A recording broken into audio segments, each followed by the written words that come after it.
మానేయాలా, ఆపాలా? అంటే మా చర్చిలో బోధకుడు టైం చూడకపోతే మా కుమారన్న గారు కీబోర్డు కొడతాడు. అట్టేమన్నా సిగ్నల్ ఉందా? సిగ్నల్ అందిందా? ఎందుకంటే అక్కడి నుంచి నాకు చెప్పమన్నారు, నేను చెప్తున్నా. నీకేంటి బాధ?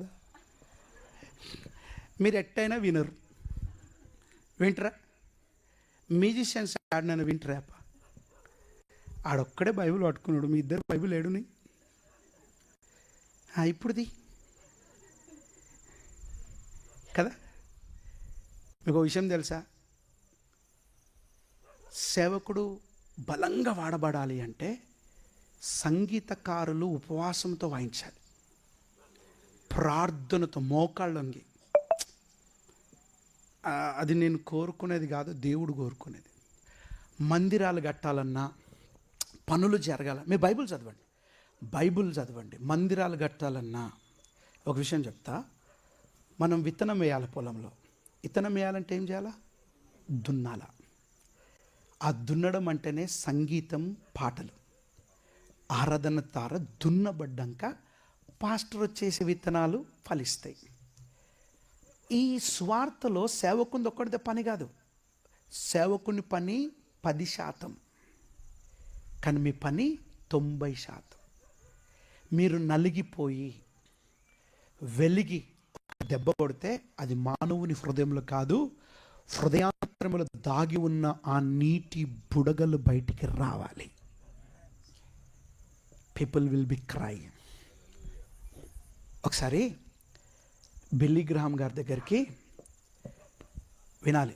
బిల్లీ గ్రహాం గారి దగ్గరికి పేపర్ వాళ్ళు వచ్చి, ఇన్ని లక్షల మంది ఎట్లా వస్తున్నారు, ఆ సంగీతం వాయిస్తూ వస్తున్నారు అన్నారంట. అప్పుడు ఆయన అన్నారంట, సంగీతం కాదు, అది ఆపేద్దాం, పాట పాడుతుంటే వచ్చేసారంట జనాలు. నేను చెప్పేది ఏంటి తెలుసా? సేవకుడు చెప్పే వాక్యం కనెక్ట్ కావాలంటే సంగీతకారులు, పాటకారులు, పరిచారకులు సమస్తము ఈ పరిచర్య కోసం స్థిరపరచబడి ఏర్పరచబడిన ప్రతి ఒక్కరూ కూడా ప్రార్థన పూర్వకంగా ఉండాలి. ఈ సౌండ్ పెట్టేటోడు కూడా, ప్రతి ఒక్కరూ, లైట్ కట్టేటోడు కూడా, ప్రభువా ఈ వెలుతురులో నీ వాక్యము చూస్తున్న వారు దీవించబడాలని. ఎందరమైతే అభిషేకముతో ఒక అడుగు వేయగలిగితే మనము గెలవని ఆత్మ అంటూ ఉండదు. బాగా విను. నేను ఎన్ని గంటలకు వచ్చిన? 9:30కు వచ్చిన. మీరు ఎన్ని గంటలకు వచ్చారు? స్టేజ్ మీద 7 గంటలకు వచ్చారు.